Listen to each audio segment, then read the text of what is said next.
Warning Trading, alerte arnaque. Bonjour Marc.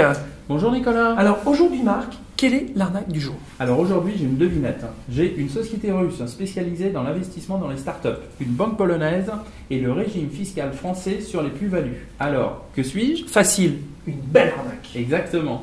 Olivier Basse de Runa Capital démarche des anciennes victimes d'escroqueries financières pour leur indiquer que l'argent de leur compte de trading est détenu sur un compte de la PKO Bank en Pologne. Alors il faut noter que Runa Capital est une vraie société basée en Russie qui a été usurpée.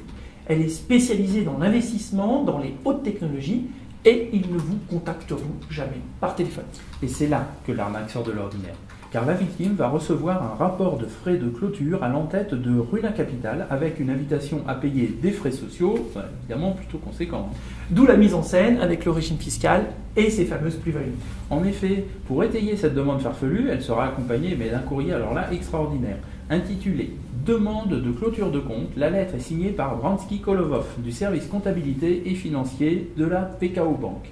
Elle va détailler le fonctionnement du régime fiscal français d'abattement sur les plus-values. Un courrier en français étrange pour une banque polonaise. Bref, un copier-coller rapide d'une notice disponible sur le site internet du ministère des Finances. Le mode opératoire est clair en vous faisant faussement croire que vous avez des taxes à payer à la base de ces faux documents justificatifs. Ils n'auront plus qu'à vous envoyer un numéro de compte pour faire votre paiement sur la PKO Bank, justement. Compte qui appartiendra en réalité aux escrocs, car jamais aucune somme d'argent n'aura été récupérée de leur part, bien évidemment. Alors Marc, pour se protéger de ces arnaques, il faut toujours se référer aux 3 conseils de bon sens. D'abord, refuser toute sollicitation, que ce soit par mail ou par téléphone. Ensuite, vérifier l'identité et les coordonnées de la personne qui vous contacte. Et troisième et dernier conseil, dans le doute, ne jamais verser d'argent. Marc, merci pour tous ces bons conseils et merci à vous tous de nous avoir suivis.